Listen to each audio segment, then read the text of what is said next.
so many people here. I think today, from my perspective, this is about us celebrating what we've achieved as an industry.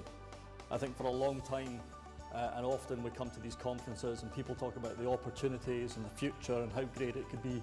It is already great. The fact that we've hit 5 gigawatts is absolutely fantastic. It's phenomenal. It's a brilliant achievement. It is a colossal industry. We are a colossal source of generation in the United Kingdom, and we need to stand up and be proud of that and talk about that and sell that, because it's a fantastic thing and a fantastic place for us to be. I think we're now on the cusp in the UK of banishing and getting rid of the era of coal, the era of gas. This is the era of renewables. Renewables is the here and now, and it's the future, and offshore is an absolutely huge part of that future and the here and now as well.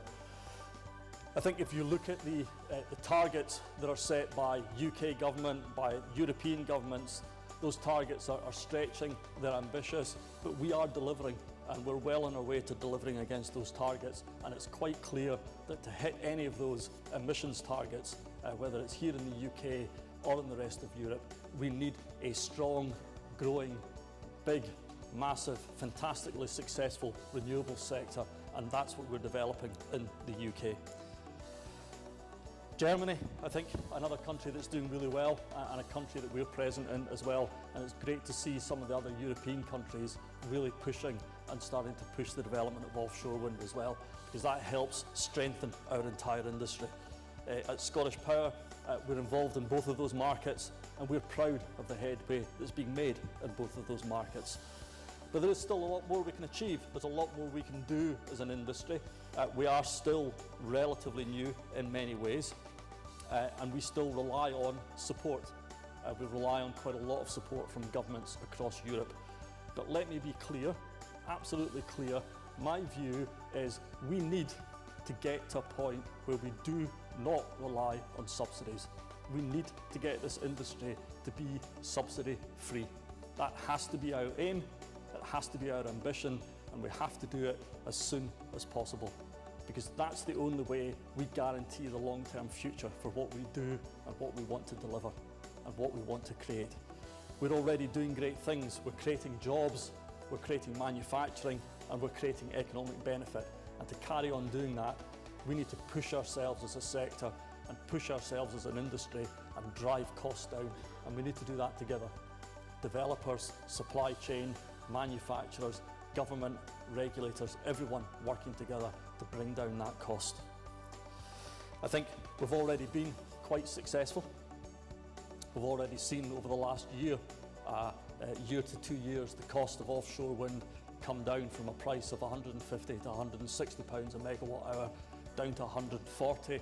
We saw the first auctions take place last year, at the tail end of last year into this year, bring that price down to just under 120 pounds. And that is a fantastic result. It really, really shows the success, the pace of change, and we need to keep pushing it further. We've seen onshore wind drive costs down as well and push costs down further. That's what we need to keep doing as a sector, and that's what we need to keep delivering. I'm confident that we could hit the target and the aim that we all set amongst ourselves and the government to hit £100 a megawatt hour for offshore wind by 2020. I think we can get that, I think we can surpass that, and we need to keep pushing well beyond it. What is it we need? What is it we want? What is it we look for? You'll hear lots of people talk about certainty. Certainty is unrealistic. We'll never have certainty. You can't have certainty in this industry. You don't get certainty in any industry. What we want, I think, and what we should be looking for is clarity. Clarity of objective, clarity of target, clarity of what we're aiming to achieve going forward. And that's what I would like to see. And I think from an investor's point of view, that's what most investors want, is they want some clarity around what we're doing, what we're trying to achieve, and where we're headed. Already, this sector has had a few bumps and bashes across various countries around the world. We've seen some of the impact of regulatory uncertainty, political uncertainty in countries like Spain, where legislative changes were made and we had retrospective legislation, and the massive dent that caused in investor confidence in the renewables sector in Spain. And that's not a good place to be. We've seen some changes in the UK over the last few weeks. Some of those were signalled to us. They were in the government's manifesto. We understood what was going to happen and when it was going to come. But I think we've had a good conversation and negotiation now around grace periods for onshore wind. I think that helps. But I still think we need to make sure there is confidence for this industry going forward. There are lots and lots of reports kicking around us now, whether it's about the onshore sector or the offshore sector, about questions about the level of the levy control framework, how much money is left for investment in renewables going forward, questions about the cost of renewables. And I think now is a great time for industry, government, regulators, supply chain developers to be sitting down and discussing where are we going next, where are we headed, what is it we want to achieve, how much do we want to see coming through the system, what kind of renewables do we want to see come through the system, and how much money are we going to invest doing that, and over what time period do we want to do it, because we need to have reality checks as well. We need to have realism in terms of targets and in terms of what we want to do and what we want to achieve. I think what I would quite like to see over the next wee while is clarity around levy control framework, clarity around cost reduction, clarity around size and scale of projects. But I think we also need to make sure we retain some of the flexibility and advantages that we brought to the UK when we started round 3. I just think I have a slight concern just now in the UK that some of what round 3 did for us as an industry, the size, the scale, the excitement, the thought of these huge big projects, the potential cost reduction that they were going to deliver, we're in danger of losing some of that just now in the UK. We're in danger of giving some of it away. And I think we need to get back to having big, bold targets that we can drive for, that we can achieve.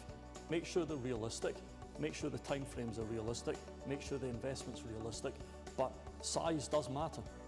It matters for developers, it matters for investors, it matters for supply chain. If we want supply chain into this country, they need to see the size, the scale and the future. And I think we're in danger of losing some of that at this point in time. So I would like to see us as an industry and a government working together to re-establish where we're headed and what everybody's buying into. So what is it we should be doing? We're asking for clarity. What we're delivering in return, we're delivering growth, we're delivering investment, we're delivering jobs, we're delivering manufacturing. But we need to do more. We need to keep doing more, because we need to keep doing more to convince politicians this is beneficial to the UK. We need to keep doing more to convince customers and consumers this is beneficial for the UK and it's beneficial for them. We need to do more to convince people that it's beneficial in terms of security of supply, that it's beneficial in terms of the environmental change and impact that we're having, and that it's beneficial in terms of affordability. Because those are all key aspects of what we need to do as an energy sector, and we can't ignore it. We can't pretend renewables is not part of that energy trilemma. We are a huge part of it, and we need to play a part not just in the environmental reduction, but in the cost and in the security of supply side of it as well. I think we need to be looking at where are we putting projects? Are we really selecting the correct place for them? Are we selecting the best locations? Are we being bold enough in technology choice? Are we driving enough innovation through the sector? Are we using that innovation to bring down cost and make this look more attractive and more affordable as well? And I think we also need to see the supply chain step up to the mark and make sure that what we're getting out of the supply chain is truly cost reflective for the UK, that we're really getting the best price for what we're doing, that we're not pricing up to the size of support mechanisms, that what we're really doing is driving value through the industry and bringing down the cost of this industry. In conclusion, what would I say? I think the prize we've delivered is fantastic. I think the prize we can deliver in the future is even better. I think the opportunity we have in terms of working together with government, with customers, with industry, with the environment is absolutely fantastic. Emissions can be cut even further. Vast quantities of renewable power can help deliver that. They can help deliver economic benefit to this country, jobs, manufacturing. It is a fantastic growth industry, and we will keep delivering if we keep having that clarity and that future. We were really pleased, absolutely over the moon, to win one of the contracts out of the first auctions and show what we can do in terms of cost reduction and putting in a bid and getting a contract under £120 and driving this industry forward. And that's what we need to keep going on. And if you're wondering about how successful have we been, how good are we, how are we delivering, here's just a comparison. Some people might think this is an unfair comparison, and I'm not having a dig at other people. But 2 years ago, there was a contract awarded to nuclear power. In the time period since that contract was awarded, we have built and put into operation 1,600 megawatts of renewable power. We have contracted and are starting to build another 3,000 megawatts of renewable power. That is delivery, that is success, and that is keeping your promises. And that's what we need to keep doing as an industry.